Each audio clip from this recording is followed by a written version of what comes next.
നടൻ ദിലീപ് ഉള്ള ഒരു സെൽഫി. ആ സെൽഫിയുടെ വാർത്ത നേരത്തെ പുറത്തു വന്നിരുന്നു. ഒരു ഷൂട്ടിംഗ് ലൊക്കേഷനിൽ വെച്ച് മറ്റൊരാളെടുത്ത ദിലീപിനെ ചേർത്ത് വെച്ചുകൊണ്ടെടുത്ത ഒരു സെൽഫി.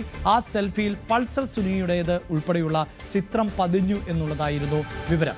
ഇത് ദിലീപിനെതിരായ പ്രധാനപ്പെട്ട തെളിവ് എന്ന നിലയിൽ പ്രോസിക്യൂഷൻ കോടതിയിൽ അവതരിപ്പിക്കുന്നു എന്നും അത് ദിലീപ് ആണ് ഈ ഗൂഢാലോചനയ്ക്ക് പിന്നിൽ എന്നതിൻ്റെ നിർണായകമായ തെളിവായി മാറുന്നു എന്നും ഉള്ള റിപ്പോർട്ടുകൾ ആയിരുന്നു ഒരു ഘട്ടത്തിൽ പുറത്തു വന്നത്. അതുകൊണ്ട് തന്നെ അതിനെ ദൈവത്തിൻ്റെ കയ്യൊപ്പുള്ള സെൽഫി എന്നാണ് പൊതുവെ വിശേഷിപ്പിച്ചിരുന്നത്.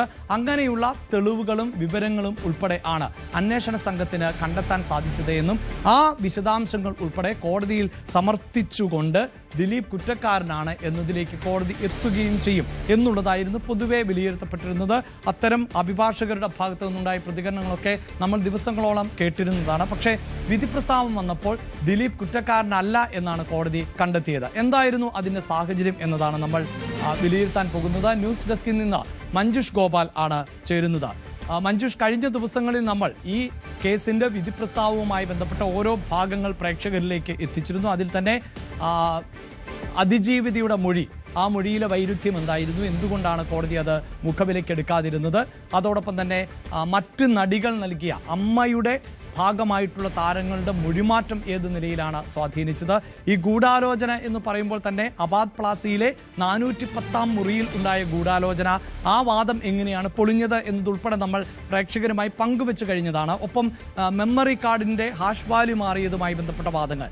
ഇനി നമ്മൾ പ്രേക്ഷകരോട് പങ്കുവെക്കാൻ പോകുന്നത് ഈ സെൽഫി, അതിനെ ദൈവത്തിൻ്റെ കയ്യൊപ്പുള്ള സെൽഫി എന്ന നിലയിലായിരുന്നല്ലോ പൊതുവെ വിശേഷിപ്പിച്ചിരുന്നത്. അത് പക്ഷേ ബന്ധപ്പെട്ടൊരു വാദം എന്നാണ് നമുക്ക് മനസ്സിലാക്കാൻ സാധിക്കുന്നത്. ഒപ്പം കോടതി വിധിയിൽ പറയുന്നത് മഞ്ജുഷ്. അഭിലാഷ് പറഞ്ഞതുപോലെ ഏത് കുറ്റകൃത്യത്തിലും അവസാനം കുറ്റവാളി അറിയാതെ ഒരു തെളിവ് അവിടെ അവശേഷിച്ചിട്ടുണ്ടാവും. അതിനെയാണ് ദൈവത്തിന്റെ കയ്യൊപ്പ് എന്ന് വിശേഷിപ്പിക്കുന്നത്. ഏറ്റവും ഒടുവിൽ ആ അവശേഷിക്കുന്ന തെളിവ് ആ കുറ്റകൃത്യം തെളിയിക്കുന്നതിന് കാരണമായി മാറാറുമുണ്ട്. ഒരുപാട് കുറ്റകൃത്യങ്ങളിൽ ഇത് കാണാറുള്ളതാണ്. അതുകൊണ്ട് തന്നെയാണ് നടിയെ ആക്രമിച്ച കേസിൽ ഗൂഢാലോചന തെളിയിക്കുന്നതിന് വേണ്ടി, അതായത് പൾസർ സുനിയും ദിലീപുമായുള്ള അടുത്ത ബന്ധം തെളിയിക്കുന്നതിന് വേണ്ടി ഒരു ഫോട്ടോഗ്രാഫ് ഉണ്ട്. അതാണ് ജോർജേട്ടൻ സ്പൂരം എന്ന സിനിമയുടെ ഷൂട്ടിങ്ങിനിടെ, അത് കിണറ്റിങ്ങൽ ടെന്നീസ് അക്കാഡമി തൃശൂർ, അത് 2016 നവംബർ 13-നായിരുന്നു ഷൂട്ടിംഗ്. ജോർജേട്ടൻ സ്പൂരത്തിന്റെ ഷൂട്ടിംഗ് ടെന്നീസ് അക്കാഡമിയിൽ നടന്നത്. അവിടെ വെച്ച് ഒരു സെൽഫി എടുക്കുകയുണ്ടായി ദിലീപിനെ വെച്ച് മറ്റു ചിലർ. അപ്പോൾ ആ സെൽഫിയിൽ ദൂരെ കാണാവുന്നത് പൾസർ സുനിയാണ്. ഇതായിരുന്നുവല്ലോ വാദം. അത് ഫോട്ടോഷോപ്പ് ചെയ്ത ഫോട്ടോയാണ് പോലീസ് എന്ന് പറഞ്ഞുകൊണ്ട് പോലീസിനെതിരെ വലിയ വിമർശനവും ഇക്കാര്യത്തിൽ ഉണ്ടായിരുന്നു.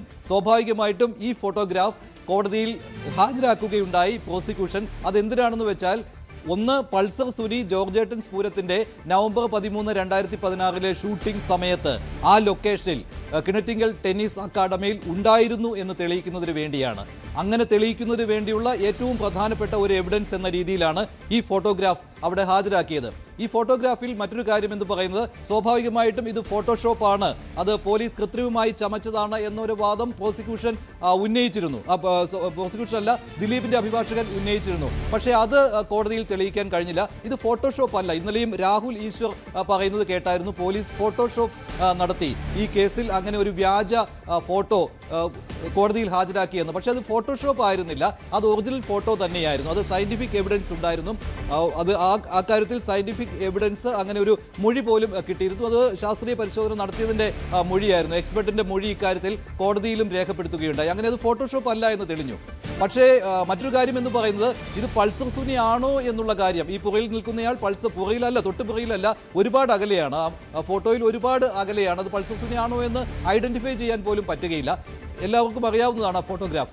അപ്പോൾ അത് പൾസർ സുനി ആണോ എന്ന് തെളിയിക്കുന്നതിന് വേണ്ടിയായിരുന്നു ആണ് അടുത്ത ശ്രമം നടന്നത്. പക്ഷേ അത് വലിയ രീതിയിൽ കോടതിയിൽ വാദമുണ്ടായില്ല. അതിന് കാരണം പൾസർ സുനി ആ ഷൂട്ടിംഗ് ലൊക്കേഷനിൽ വന്നില്ല എന്നത് ദിലീപിന്റെ അഭിഭാഷകന്റെ ഒരു വാദമായിരുന്നില്ല, വന്നു എന്ന് തന്നെയായിരുന്നു. അതായത് പൾസർ സുനി ആ ഷൂട്ടിംഗ് ലൊക്കേഷനിൽ ഉണ്ടായിരുന്നു എന്ന് തന്നെയായിരുന്നു. അവിടെ തന്നെ ഈ ഫോട്ടോഗ്രാഫ് വലിയ രീതിയിൽ പ്രോസിക്യൂഷൻ ഉപയോഗിക്കുവാൻ കഴിഞ്ഞില്ല. കാരണം ദിലീപിന് അങ്ങനെ ഒരു ആർഗ്യുമെന്റ് ഇല്ലായിരുന്നു, പൾസർ സുനി ആ സെറ്റിൽ ഇല്ലായിരുന്നു എന്നതിന്. പൾസർ സുനി അവിടെ ഒരു സബ്സ്റ്റിറ്റ്യൂട്ട് ഡ്രൈവറായിട്ട് വന്നിട്ടുണ്ടായിരുന്നു.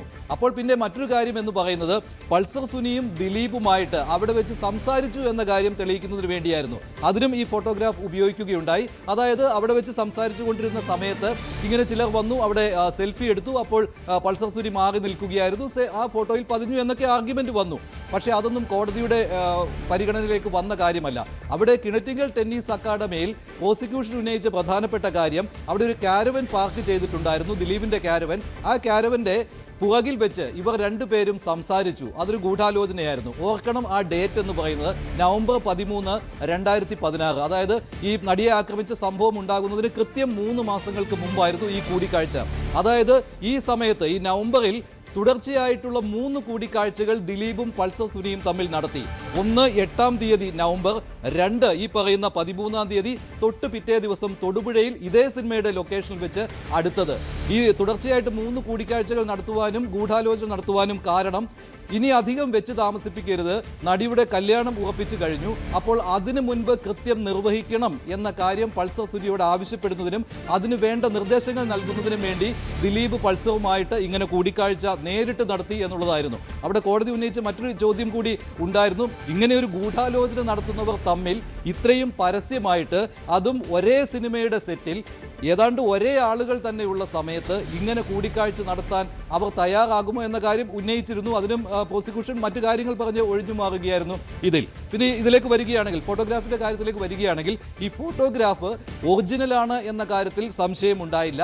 പക്ഷേ അത് പൾസർ സുനി ആണോ എന്ന കാര്യത്തിൽ ഉറപ്പില്ല. പക്ഷേ പൾസർ സുനി ആയിക്കോട്ടെ, അത് പൾസർ സുനി ആയിക്കോട്ടെ എന്ന് കോടതി സമ്മതിക്കുകയാണ്. പൾസർ സുനി ആണ് എന്ന് ഉറപ്പിച്ചാൽ പോലും ഇവർ തമ്മിൽ നേരിട്ട് അവിടെ കൂടിക്കാഴ്ച നടത്തി എന്നതിന് തെളിവില്ലാതായി പോയി. പിന്നെ ഈ ഫോട്ടോഗ്രാഫിന്റെ റിലവൻസ് പോലും കോടതിയിൽ ഉണ്ടായില്ല എന്നതാണ് യാഥാർത്ഥ്യം. അതായത് പുറത്ത് ഏറ്റവും അധികം ചർച്ച ചെയ്യപ്പെട്ട ഒന്ന്, പൾസർ സുനിയും ദിലീപും ഒരേ സെൽഫി ഫോട്ടോയിൽ ഉണ്ടായിരുന്നു. അത് ഈ ടെന്നീസ് അക്കാദമിയിൽ ഷൂട്ടിംഗ് നടക്കുന്ന സമയത്താണ്.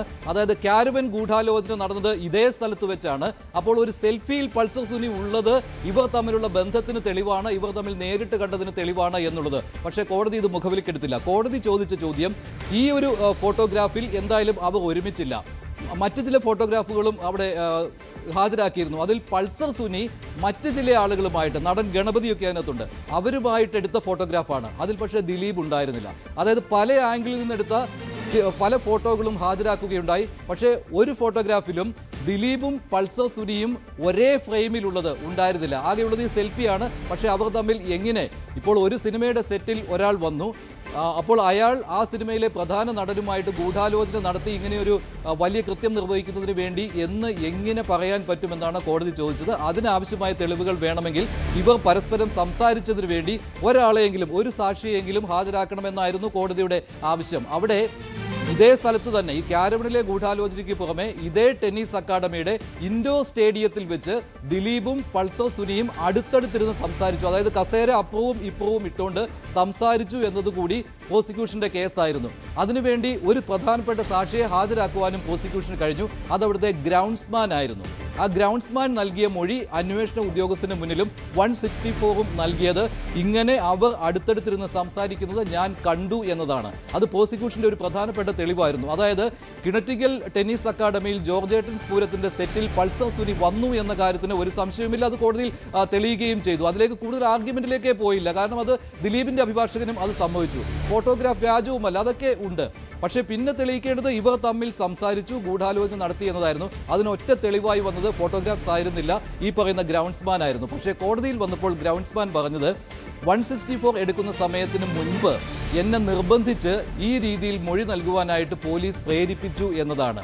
ഞാൻ ഇങ്ങനെ ഒരു കൂടിക്കാഴ്ച നടക്കുന്നത് കണ്ടിട്ടില്ല എന്ന് ഗ്രൗണ്ട്സ്മാൻ മൊഴി നൽകിയതോടുകൂടി ഒരാൾ പോലും ഇങ്ങനെ ഒരു കൂടിക്കാഴ്ച ദിലീപും പൾസർ സുനിയും തമ്മിൽ ജോർജേട്ടൻ സ്പൂരത്തിന്റെ കിണറ്റിങ്ങൽ ടെന്നീസ് അക്കാദമിയിൽ 2016 നവംബർ 13 നടത്തി എന്ന് കണ്ട ആരും ഉണ്ടായിരുന്നില്ല എന്നതാണ്. അങ്ങനെ അതോടുകൂടി കിണറ്റിങ്ങൽ ടെന്നീസ് അക്കാദമിയിൽ ഇവർ തമ്മിൽ കണ്ടു, ഗൂഢാലോചന നടത്തി എന്നതിന് തെളിവില്ല. അങ്ങനെ പ്രോസിക്യൂഷന്റെ വാദം പൂർണ്ണമായിട്ടും തള്ളിക്കളയുകയായിരുന്നു കോടതി ചെയ്തത്. അങ്ങനെ ഈ ദൈവത്തിന്റെ കയ്യൊപ്പ് പതിഞ്ഞ ഫോട്ടോ എന്നുള്ള ഈ ഫോട്ടോഗ്രാഫ് അതിന് ഒരു റിലവൻസും കോടതിയിൽ ഉണ്ടായിട്ടില്ല എന്നതാണ്. പ്രോസിക്യൂഷൻ സ്വാഭാവികമായിട്ടും ഹൈക്കോടതിയിൽ അപ്പീൽ പോകുമ്പോൾ ഈ കാര്യങ്ങൾ ഉന്നയിക്കും. കാരണം അവിടെ പൾസർ സുനി വന്ന കാര്യത്തിന് തെളിവുണ്ട്. അതുപോലെ തന്നെ ഒരേ സെൽഫി ഫോട്ടോയിൽ പതിഞ്ഞതിന് തെളിവുണ്ട്. അത് ഫോട്ടോഷോപ്പ് ആണെന്നുള്ള വാദം തള്ളിപ്പോയതാണ്. അപ്പോൾ എന്തുകൊണ്ട് കോടതിക്ക് ഇത് അംഗീകരിച്ചുകൂടാ? ഇതിനപ്പുറമുള്ള ഒരു തെളിവ് എങ്ങനെ ഹാജരാക്കാനാണ് പൾസറിന്റെ സാന്നിധ്യം ആ സെറ്റിൽ എന്ന കാര്യം സ്വാഭാവികമായിട്ടും ഹൈക്കോടതിയിൽ പ്രോസിക്യൂഷൻ ഉന്നയിക്കും. അഭിലാഷ്, നമുക്ക് ചൂണ്ടിക്കാണിക്കേണ്ട മറ്റൊരു കാര്യം എന്ന് പറയുന്നത് ഇതിന് തൊട്ട് മുൻപുള്ള ഗൂഢാലോചനയായിട്ട് പ്രോസിക്യൂഷൻ പറഞ്ഞത് ഇതേ ജോർജേട്ടൻ സ്ഫൂരത്തിന്റെ എറണാകുളത്തെ തോപ്പുംപടി സ്വിഫ്റ്റ് ജംഗ്ഷനിൽ നടത്തിയ ഗൂഢാലോചനയാണ്. അതും ഒരു ക്യാരവനുള്ളിലായിരുന്നു. അത് ഇവർ രണ്ടുപേരും ക്യാരവനിൽ ഉള്ളിൽ കയറി ദിലീപും പൾസർ സുനിയും സംസാരിച്ചു എന്നതായിരുന്നു. അത് ഈ പറയുന്ന 13-ാം തീയതിക്ക് തൊട്ട് മുമ്പ് 8-ാം തീയതിയായിരുന്നു. പക്ഷേ അവിടുത്തെ രസകരമായ കാര്യം അറിയാമല്ലോ, അങ്ങനെ ഒരു ഷൂട്ടിംഗ് ആ ദിവസം അവിടെ നടന്നിട്ടില്ല, സ്വിഫ്റ്റ് ജംഗ്ഷനിൽ നടന്നിട്ടില്ല എന്ന കാര്യം ആണ് ദിലീപിന്റെ അഭിഭാഷകൻ കോടതിയിൽ പറഞ്ഞത്. അതിനെ ഖണ്ഡിക്കുവാൻ പ്രോസിക്യൂഷന് കഴിഞ്ഞില്ല. കോടതി അത് അംഗീകരിക്കുകയായിരുന്നു. അപ്പോൾ ആ വാദം അംഗീകരിക്കപ്പെടാതെ പോയതിന് തൊട്ട് പിന്നാലെയാണ് അടുത്ത ഗൂഢാലോചനയായി കിണറ്റിക്കൽ ടെന്നീസ് അക്കാദമി വന്നത്. ജോർജേട്ടൻ സ്ഫൂരം എന്ന സിനിമ ഇതിൽ നിർണായകമാകുന്നത് ഇത് മാത്രമല്ല, അടുത്ത ദിവസവും നവംബർ 14-ാം തീയതിയും ഇവർ തമ്മിൽ ഗൂഢാലോചന നടത്തി. അതെവിടെയാണ്? തൊടുപുഴയിലാണ്. ശാന്തിഗിരി കോളേജിലായിരുന്നു അന്ന് ഷൂട്ടിംഗ് നടന്നത്. നവംബർ 14-ാം തീയതി 13-ന് കിണറ്റിക്കൽ ടെന്നീസ് അക്കാദമി, 14-ാം തീയതി ശാന്തിഗിരി കോളേജ്. പക്ഷേ അവിടെയും ഇവർ ഗൂഢാലോചന നടത്തിയത്, തമ്മിൽ സംസാരിച്ചതിന് തെളിവില്ല എന്ന് വരികയായിരുന്നു. അതുമാത്രമല്ല, കോടതി നേരത്തെ പറഞ്ഞ പോലെ ചോദിച്ച ചോദ്യം ഒരേ ആളുകൾ തന്നെ ഈ 3 സെറ്റിലും മിക്കവാറും ഒരേ ആളുകൾ തന്നെയാണ്. അവരുടെ മുന്നിൽ വെച്ച് ഇത്ര പരസ്യമായിട്ട് ഇവർ സംസാരിക്കുമോ എന്നുള്ള കാര്യമായിരുന്നു. എന്തായാലും കോടതി ആദ്യത്തെ 4 ഗൂഢാലോചന തിയറികളും, അതായത് സൗണ്ട് തോമയുടെ സെറ്റിൽ ഇവർ തമ്മിൽ കണ്ട കാര്യവും, അതിന് പിന്നാലെ അബാദ് പ്ലാസയിലെ ഗൂഢാലോചനയും, പിന്നീട് ചിറക്കൽ പാലസ് ജോയ്സ് പാലസ് ചിറക്കൽ അവിടെയുള്ള ജോയ്സ് പാലസിൽ വെച്ച് പണം കൈമാറിയതും, അത് 10,000 രൂപയും പിന്നെ 1,00,000 രൂപയും, 1,10,000 രൂപ 2 ദിവസമായി ദിലീപ് നേരിട്ട് ദിലീപിന്റെ BMW കാറിൽ ഇരുന്നു കൊണ്ട് പൾസർ സുനിക്ക് നൽകിയതും, ഇതൊന്നും തെളിവുകളില്ല എന്ന് പറഞ്ഞ് കോടതി തള്ളിക്കളയുകയും അതിനുശേഷം 2016 സെപ്റ്റംബർ 21-ന് നാദിർ ഷായുടെ കട്ടപ്പനയിലെ ഋത്തിക് റോഷൻ സിനിമയുടെ സെറ്റിൽ വെച്ച് വന്നിട്ട് 30,000 രൂപ ദിലീപിന്റെ നിർദ്ദേശപ്രകാരം നാദിർ ഷായിൽ നിന്ന് പൾസർ സുനി വാങ്ങി എന്നുള്ള കാര്യവും തെളിയിക്കപ്പെടാതെ പോയതിന് പിന്നാലെയാണ് ഈ ജോർജേട്ടൻ സ്ഫൂരത്തിന്റെ ഈ ഫോട്ടോഗ്രാഫ് തെളിവായിട്ട് വന്നത്. പക്ഷേ അതും തെളിയിക്കപ്പെടാൻ സാധിക്കാതെ പോവുകയായിരുന്നു. അങ്ങനെ ഗൂഢാലോചന തിയറികൾ എല്ലാം ഈ രീതിയിൽ പ്രോസിക്യൂഷന്റെ വാദങ്ങൾ കോടതി അംഗീകരിക്കാതെ പോവുകയായിരുന്നു. ചുരുക്കി പറഞ്ഞാൽ ഏറെ ചർച്ച ചെയ്യപ്പെട്ട ഈ ദൈവത്തിന്റെ കയ്യൊപ്പുള്ള ഫോട്ടോഗ്രാഫ്, സെൽഫി ഫോട്ടോ, അത് പക്ഷേ കോടതിയിൽ യാതൊരു തരത്തിലുള്ള പ്രാധാന്യവും ഇല്ലാതെ പോയി എന്ന് തന്നെ ചുരുക്കത്തിൽ പറയാം. കോടതി വിധി വായിക്കുമ്പോൾ അതാണ് മനസ്സിലാവുന്നത്. പിന്നെ ഒരു കാര്യം, ഈ ഫോട്ടോഗ്രാഫ് ഇല്ലാതെ തന്നെ പൾസർ സുനിയുടെ സാന്നിധ്യം അവിടെ ഉണ്ട് എന്ന് കോടതിക്ക് ബോധ്യപ്പെടുകയും ചെയ്തിരുന്നു. കാരണം സബ്സ്റ്റിറ്റ്യൂട്ട് ഡ്രൈവറായിട്ട് അവിടെ പൾസർ ഉണ്ടായിരുന്നു. റൈറ്റ്, അതാണല്ലോ ഇതിലെ ഏറ്റവും പ്രധാനപ്പെട്ട വെല്ലുവിളിയായി മാറിയത്. അതായത് പൾസർ സുനി മികച്ച ഒരു ഡ്രൈവർ ആണ് എന്ന് നമുക്കറിയാം. ഈ സംഭവം ഉണ്ടായതിനു ശേഷം ആദ്യമേ വന്ന ഒരു പ്രതികരണമുണ്ട്, അത് ലാലിൻ്റെ ഭാഗത്ത് നിന്നാണ്. ലാൽ തന്നെ പറഞ്ഞിട്ടുള്ളത് പൾസർ സുനി ഏറ്റവും നല്ലൊരു ഡ്രൈവറാണ്, അനാവശ്യമായി സംസാരിക്കുന്ന ആളല്ല, ഒരു കാര്യം ഏൽപ്പിച്ചാൽ ഉത്തരവാദിത്തത്തോടെ ചെയ്യും. തൻ്റെ മകൻ പോലും പറഞ്ഞത് ഒരു മകനെ പോലെയാണ് ഞാൻ പൾസർ സുനിയെ കണ്ടത് എന്ന നിലയിലൊക്കെ ആണ് എന്ന പ്രതികരണം. അതിപ്പോൾ ആ പഴയ ഫയൽസൊക്കെ ഒരുപാട് സോഷ്യൽ മീഡിയയിലടക്കം പ്രചരിക്കുന്ന സാഹചര്യമുണ്ട്. അതുമാത്രമല്ല, മഞ്ജുഷ സൂചിപ്പിച്ചതുപോലെ ഒരു ഫോട്ടോഗ്രാഫ് പോലും, അതായത് പൾസർ സുനിയും ദിലീപും ഒരുമിച്ച് ഫ്രെയിമിൽ ഉള്ള ഒരു സിംഗിൾ ഫോട്ടോ പോലും ഹാജരാക്കുവാൻ പ്രോസിക്യൂഷന് സാധിച്ചുമില്ല എന്ന് പറയുന്നു. പലപ്പോഴും ഈ വാഹനത്തിൻ്റെ ബൈസ്റ്റാൻഡർ ഡ്രൈവർ ഒക്കെയായി പല ലൊക്കേഷനുകളിലും പൾസർ സുനി എത്തുന്ന സാഹചര്യവുമുണ്ട്. അതുകൊണ്ട് തന്നെ ഗൂഢാലോചനയ്ക്ക് വേണ്ടി മാത്രമാണ് പൾസർ സുനി ഇവിടെയെല്ലാം എത്തുന്നത് എന്ന വാദത്തെ കോടതി തള്ളിക്കളഞ്ഞു എന്നാണല്ലേ നമുക്ക് മനസ്സിലാക്കേണ്ടത്. ഒരു സംശയമില്ലാത്ത കാര്യമാണ്. ഈ രീതിയിൽ തന്നെയാണ്. കാരണം പൾസർ സുനിയുടെ സാന്നിധ്യം ഈ സ്ഥലങ്ങളിൽ ഉള്ളത് അത് അത്ഭുതപ്പെടുത്തുന്ന ഒരു കാര്യമായിട്ട് കോടതി കാണുന്നില്ല. പൾസർ സുനിയും ദിലീപും നേരിട്ട് കണ്ടതിനും ദിലീപുമായി സംസാരിച്ചതിനും അത് ഗൂഢാലോചനയിലേക്ക് വഴിമാറി എന്നുള്ളതുമായിരുന്നു കോടതിയിൽ തെളിയിക്കേണ്ടത്. അല്ലാതെ പൾസർ സുനിയുടെ സാന്നിധ്യം തെളിയിച്ചത് കൊണ്ട് മാത്രം കാര്യമില്ല എന്ന് വിധിന്യായം വായിച്ചു നോക്കുമ്പോൾ മനസ്സിലാകും. ഇപ്പോൾ ഏറ്റവും ആദ്യം തന്നെ സൗണ്ട് തോമയുടെ സെറ്റിൽ അവിടെ പൾസർ സുനി വന്ന് അവിടെ ചില പ്രശ്നങ്ങൾ അവിടുത്തെ ചില ലോക്കൽസ് ഉണ്ടാക്കിയപ്പോൾ അവരെ പൾസർ സുനി നേരിട്ടു, അവരെ അടിച്ചോടിച്ചു. അതുകൊണ്ട് അവിടെ ദിലീപിന് പൾസർ സുനിയെ ഇഷ്ടപ്പെട്ടു. 650 രൂപ സുനി ഗുണ്ട എന്ന് വൗച്ചർ എഴുതി വാങ്ങി നൽകി എന്നൊക്കെ ഉള്ളതായിരുന്നുവല്ലോ. ഇനി അവിടെയും പൾസർ സുനി വന്നു എന്ന് കരുതുക, എന്ന് വെച്ച് ദിലീപുമായിട്ട് സംസാരിക്കുകയും ദിലീപുമായി ഒരു മുറിയിലിരുന്ന് സംസാരിക്കുകയും ചെയ്തു എന്നതിനൊന്നും തെളിവ് ഹാജരാക്കാൻ കഴിഞ്ഞില്ല. അവിടെ മുകേഷിൻ്റെ മൊഴി ഉണ്ടായിരുന്നു. എൻ്റെ ഡ്രൈവറായിരുന്നു പൾസർ സുനി, പക്ഷേ പൾസർ ആണോ അന്ന് എന്നെ അവിടെ സൗണ്ട് തോമയുടെ ഷൂട്ടിംഗ് ലൊക്കേഷനിൽ കൊണ്ടുവന്നിരുന്നതും കൊണ്ടുപോയിരുന്നതും എന്ന കാര്യം എനിക്ക് ഓർമ്മയില്ല എന്നുള്ളതാണ്. അവിടെ പ്രൊഡക്ഷൻ്റെ വണ്ടിയാണ് ഞാൻ ഉപയോഗിച്ചത് എന്നുകൂടി മുകേഷ് മൊഴി നൽകിയിരുന്നു. അപ്പോൾ അവിടെയും അങ്ങനെയാണ്, സുനിയുടെ സാന്നിധ്യം ഉണ്ടായിരിക്കാം, പക്ഷേ നേരിട്ട് സംസാരിക്കുന്നു ആരും കണ്ടില്ല. അബാദ് പ്ലാസയിലും അത് തന്നെയാണ് സംഭവിച്ചത്. സുനി അങ്ങോട്ട് കയറിപ്പോകുന്നത് കണ്ടു എന്ന് സുനിയുടെ ഒരു സുഹൃത്ത് മൊഴി നൽകുകയുണ്ടായി. പക്ഷേ ആ സുഹൃത്തിനെ അവസാനമാണ് സാക്ഷിയാക്കിയത് എന്നുള്ള കാര്യം കോടതിയിൽ ഡിഫൻസ് വക്കീൽ വാദിക്കുകയുണ്ടായി. പക്ഷേ ഈ സുനിയുടെ സുഹൃത്തിനും സുനി അവിടെ ഉള്ളിൽ പോയി എന്ത് ചെയ്യുകയായിരുന്നു, തിരിച്ചെപ്പോഴാണ് വന്നത്, അവിടെ ദിലീപുമായി സംസാരിച്ചു എന്ന കാര്യമൊന്നും കോടതിയിൽ പറയുവാൻ പറ്റുമായിരുന്നില്ല. അപ്പോൾ ആ ഗൂഢാലോചനവാദവും പൊളിഞ്ഞു. പിന്നെ പൾസർ സുനിയുടെ സാന്നിധ്യം ഉണ്ടാവുന്നത് ഈ പണം കൈമാറിയ സമയത്താണ് ജോയിസ് പാലസിൽ. അവിടെ CCTV ദൃശ്യങ്ങൾ കോടതി ചോദിക്കുകയുണ്ടായി. അതുപോലെ സാക്ഷികളുടെ മൊഴികൾ ഉണ്ടായില്ല.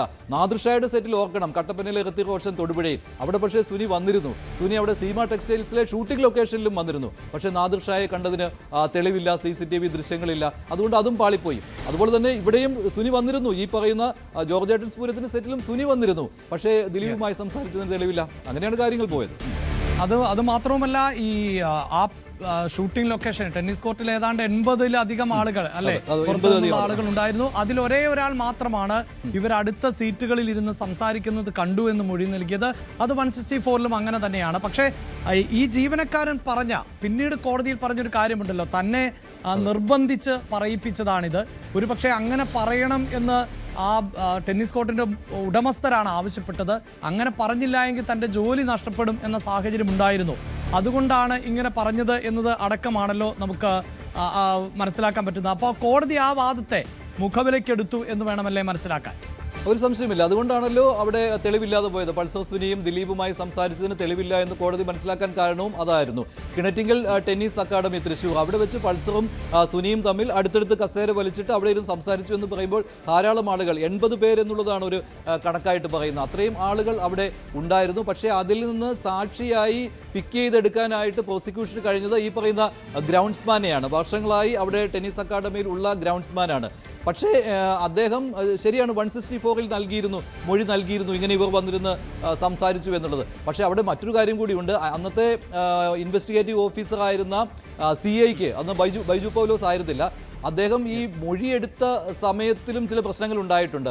30-ാം തീയതിയാണ് അദ്ദേഹത്തിന് ഈ ഓതറൈസേഷൻ ഉള്ളത് മൊഴിയെടുക്കുന്നതിന് വേണ്ടി. പക്ഷേ 28-ാം തീയതി മൊഴി രേഖപ്പെടുത്തിയതായിട്ട് സിഗ്നേച്ചർ വന്നിരിക്കുകയാണ്. അപ്പോൾ അങ്കമാലി സ്റ്റേഷനിൽ. അപ്പോൾ അന്ന് അങ്കമാലി കോടതിയിലായിരുന്നു ഹാജരാക്കിയത് ഈ റിപ്പോർട്ടും. അപ്പോൾ അതിലിങ്ങനെ ഒരു അപാകതയുണ്ട്. അപ്പോൾ അവിടെയും പ്രശ്നമുണ്ടായി. അതുമാത്രമല്ല, ഈ ഗ്രൗണ്ട്സ്മാൻ കോടതിയിൽ വന്ന് പറയേണ്ടതുണ്ട്, ഞാനിങ്ങനെ ഇവർ തമ്മിൽ കസേര വലിച്ചിട്ടിരുന്ന് മുഖാമുഖം ഇരുന്ന് സംസാരിക്കുന്നത് കണ്ടുവെന്ന്. പക്ഷേ പറഞ്ഞത് ഇങ്ങനെ ഒരാളെ ഞാൻ കണ്ടിട്ട് പോലുമില്ല എന്നുള്ളതാണ്. പൾസർ സുനിയെ, ദിലീപിനെ അറിയാം, പക്ഷേ ഇങ്ങനെ ഒരാളെ പൾസർ സുനിയെ എനിക്ക് അറിയില്ല എന്നാണ് പറഞ്ഞത്. ദിലീപിനെ അറിയാം എന്നുള്ള സ്വാഭാവികം, ഒരു താരമാണ്, ദിലീപിനെ അറിയാം. മാത്രമല്ല ഷൂട്ടിങ്ങിൽ എപ്പോഴും ഉള്ളയാൾ, ഇതെല്ലാം അറിയാം. പക്ഷേ പൾസറിനെ ഞാൻ കണ്ടിട്ടില്ല. അതുമാത്രമല്ല, അപ്പോൾ എന്തുകൊണ്ട് ഇങ്ങനെ ഒരു മൊഴി കൊടുത്തു എന്ന് പറയുമ്പോൾ പോലീസ് നിർബന്ധിച്ച് ഇന്ന കാര്യങ്ങൾ പറയണം എന്ന് പറഞ്ഞ് എന്നെ പഠിപ്പിച്ച് ആ രീതിയിലാണ് ഞാൻ 164 കൊടുത്തത് എന്നുള്ള കാര്യം ഗ്രൗണ്ട്സ്മാൻ പറഞ്ഞതോടുകൂടി പിന്നെ മറ്റ് വഴികൾ പ്രോസിക്യൂഷൻ ഇല്ലാതെ പോവുകയായിരുന്നു. പക്ഷേ അപ്പീലിലും സ്വാഭാവികമായിട്ടും ഈ ഗ്രൗണ്ട്സ്മാൻ്റെ കാര്യം ചൂണ്ടിക്കാണിക്കാൻ പ്രോസിക്യൂഷന് കഴിയും. കാരണം ഏക സാക്ഷിയാണല്ലോ ഇതിൽ വന്നിരിക്കുന്നത്. പക്ഷേ ഈ പറയുന്ന ഈ ഫോട്ടോഗ്രാഫ്സിൻ്റെ കാര്യത്തിൽ ഇനി കൂടുതലായിട്ട് എന്തെങ്കിലും വാദിക്കുവാനായിട്ട് പ്രോസിക്യൂഷന് കഴിയുമോ എന്ന് തോന്നുന്നില്ല. അതിന് കാരണം എന്ന് പറയുന്നത് പൾസർ സുനിയുടെ സാന്നിധ്യം തെളിയിക്കാൻ ഈ ഫോട്ടോഗ്രാഫ് അല്ലാതെ മറ്റു കാര്യങ്ങളുണ്ട് അവിടെ. അത് എസ്റ്റാബ്ലിഷ് ചെയ്ത കാര്യമാണ്, പൾസർ സുനി ആ ഷൂട്ടിംഗ് ലൊക്കേഷനിൽ വന്നുവെന്ന്. അപ്പോൾ സ്വാഭാവികമായിട്ടും അടുത്തടുത്ത് നിൽക്കാത്തിടത്തോളം ഇവർ എങ്ങനെയാണ് ഗൂഢാലോചന നടത്തിയത് എന്ന് തെളിയിക്കാൻ ഈ ഫോട്ടോഗ്രാഫ് പര്യാപ്തമാണെന്ന് തോന്നുന്നില്ല. പക്ഷേ ഒരു കാര്യത്തിൽ ഇപ്പോൾ വിധിന്യായം വായിച്ചു നോക്കുമ്പോൾ ഫോട്ടോഷോപ്പ് ആയിരുന്നു, പോലീസ് ഒരു ഫോട്ടോഷോപ്പിലൂടെ ഇത് തയ്യാറാക്കി എന്ന വാദം ഇല്ല കേട്ടോ, അത് പൊളിഞ്ഞിരിക്കുകയാണ്. കാരണം അത് ശാസ്ത്രീയ പരിശോധനയിൽ കൃത്യമായിട്ട് എക്സ്പെർട്ട് അത് കോടതിയിൽ ബോധിപ്പിച്ചിട്ടുമുണ്ട്. ഇത് ഫോട്ടോഷോപ്പ് അല്ല, ഒറിജിനൽ ഫോട്ടോ തന്നെയായിരുന്നു, സെൽഫി ഫോട്ടോ തന്നെയായിരുന്നു. പക്ഷേ അത് കോടതി എടുത്തത് ഇത് ഇവർ തമ്മിൽ ഒരുമിച്ച് സംസാരിച്ചു എന്നതിന് തെളിവല്ല ഈ സെൽഫി ഫോട്ടോ എന്നാണ്. ഇതാണ് ആ സെൽഫി ഫോട്ടോ. ഇത് അന്ന് ഏറെ ചർച്ച ചെയ്യപ്പെട്ട കാര്യമാണല്ലോ, അല്ലേ? അതെ, യെസ്, അതാണ് പ്രിയ പ്രേക്ഷകരെ, വളരെ കൃത്യമായി ഞങ്ങൾ പ്രേക്ഷകരോട് പറയുന്നു. ഞങ്ങൾ ഈ കോടതി വിധിയുമായി ബന്ധപ്പെട്ട വിശദാംശങ്ങൾ ആണ് പങ്കുവെക്കുന്നത്. ആ കോടതി വിധിയിൽ പറഞ്ഞിട്ടുള്ള കാര്യങ്ങളാണ്. ഇങ്ങനെയൊരു സെൽഫി ഉണ്ട് എന്നത് കോടതി അംഗീകരിക്കുന്നുണ്ട്. അതിലെന്തെങ്കിലും കൃത്രിമത്വം കാണിച്ചു, അന്വേഷണ സംഘമെന്നോ പ്രോസിക്യൂഷൻ എന്നോ കോടതിക്ക് വാദമില്ല. പക്ഷേ പൾസർ സുനി ഇത്തരം സിനിമാ ലൊക്കേഷനുകളിൽ പതിവായി ഉണ്ടാകുന്ന ആൾ ആണ്. മാത്രവുമല്ല, അതിൽ ഒരേ ഒരാൾ മാത്രമാണ് ഈ സൂചിപ്പിച്ചതുപോലെ പൾസർ സുനിയും ദിലീപും തമ്മിൽ ഒരുമിച്ചിരുന്ന് ചർച്ച ചെയ്തു എന്ന് പറയുമ്പോൾ നമുക്ക് ഒരു സാമാന്യ യുക്തിയിൽ ഉദ്ദേശിക്കാവുന്നതാണ്. ദിലീപിനെ നമുക്ക് തിരിച്ചറിയാൻ പറ്റും. പക്ഷേ പൾസർ സുനി അതുവരെ ഏതെങ്കിലും തരത്തിലൊരു ഫേമസ് ആയ ആളല്ല. ഒരു പക്ഷേ ഓർമ്മയിൽ നിന്നുകൊണ്ട് അങ്ങനെ തിരിച്ചറിയുകയും ചെയ്യാം. പക്ഷേ ആ സാക്ഷി ഇപ്പോൾ പറയുന്നത് താൻ അങ്ങനെ കണ്ടിട്ടുണ്ടായിരുന്നില്ല, തന്നെ കൊണ്ട് നിർബന്ധിപ്പിച്ച് പറയിപ്പിച്ചതാണ് എന്നുള്ളതാണ്. അപ്പോൾ സ്വാഭാവികമായും കോടതിക്ക് അതാണ് മുഖവിലയ്ക്കെടുക്കാൻ സാധിക്കുകയുള്ളൂ. ഈ ലൊക്കേഷനുകളിൽ പൾസർ സുനി ഉണ്ടായിരുന്നു എന്ന കാര്യം കോടതി നിഷേധിക്കുന്നേയില്ല. കാരണം അത് സിനിമാ മേഖലയുമായി ബന്ധപ്പെട്ട് ഡ്രൈവിംഗ് മേഖലയിൽ പ്രവർത്തിക്കുന്ന ആളാണ് പൾസർ സുനി. അതുകൊണ്ട് തന്നെ ആ ലൊക്കേഷൻ ഉണ്ട് എന്നത് കോടതിയും അംഗീകരിക്കുകയാണ്. പക്ഷേ അവിടെ പൾസർ സുനിയും ദിലീപും തമ്മിൽ കൃത്യമായൊരു ഗൂഢാലോചന നടത്തി എന്ന വാദം ആണ് പ്രോസിക്യൂഷന് തെളിയിക്കാൻ സാധിക്കാതെ പോയത്. പൾസർ സുനിയും അതോടൊപ്പം തന്നെ ദിലീപും തമ്മിലുള്ള ബന്ധം എവിടെയാണ് ആരംഭിച്ചത്? അങ്ങനെ ഒരു ചോദ്യം ഉയരുന്നുണ്ടായിരുന്നു. ആ ചോദ്യത്തിനുള്ള ഉത്തരം എന്നത് സൗണ്ട് തോമ എന്ന സിനിമയുടെ ലൊക്കേഷൻ എന്നതാണ്. അതായത് പ്രോസിക്യൂഷൻ പറയുന്നത് സൗണ്ട് തോമ എന്ന സിനിമയുടെ ലൊക്കേഷൻ ആണ് പൾസർ സുനി ദിലീപ് പരിചയത്തിലേക്ക് കാര്യങ്ങൾ എത്തിച്ചത് എന്നുള്ളതാണ്. അതെന്തുകൊണ്ടാണ് അങ്ങനെ ഒരു വാദം ഉന്നയിക്കുന്നത് എന്നതുകൂടി വളരെ പ്രധാനപ്പെട്ടതാണ്. നമുക്ക് ഓർമ്മയുണ്ടാകും, ഈ സൗണ്ട് തോമ എന്ന സിനിമ ദിലീപ് നായകനായി വന്ന സിനിമയാണ്. വലിയ തോതിൽ കളക്ഷനുകൾ നേടിയ ഒരു സിനിമയാണ്. ആ സിനിമാ ലൊക്കേഷനിൽ വെച്ച് ദിലീപും പൾസർ സുനിയും തമ്മിൽ കൂടിക്കാഴ്ച നടത്തുന്നു. അങ്ങനെ ഒരു ഗൂഢാലോചനയ്ക്ക് തുടക്കമുണ്ടാകുന്നു എന്നുള്ളതാണ് പ്രോസിക്യൂഷന്റെ കണ്ടെത്തൽ. അതായത് സൗണ്ട് തോമ ലൊക്കേഷൻ, അവിടെ വെച്ച് ദിലീപും അതോടൊപ്പം തന്നെ പൾസർ സുനിയും തമ്മിൽ കൂടിക്കാഴ്ച നടത്തുന്നു. അങ്ങനെയാണ് ഒരു ഗൂഢാലോചന തുടങ്ങിയത് എന്ന നിരീക്ഷണത്തിലേക്ക് ആണ് പോയത്. ഒപ്പം നമ്മൾ അടുത്ത ഡീറ്റെയിൽസിലേക്ക് പോകുന്നത് എങ്ങനെയാണ് ഈ പൾസർ സുനിയും ദിലീപും തമ്മിലുള്ള കൂടിക്കാഴ്ചയ്ക്ക് വഴിയൊരുക്കിയത് എന്നുള്ളതാണ്. അവിടെയാണ് നമ്മൾ പരിശോധിക്കേണ്ടത്. അതായത്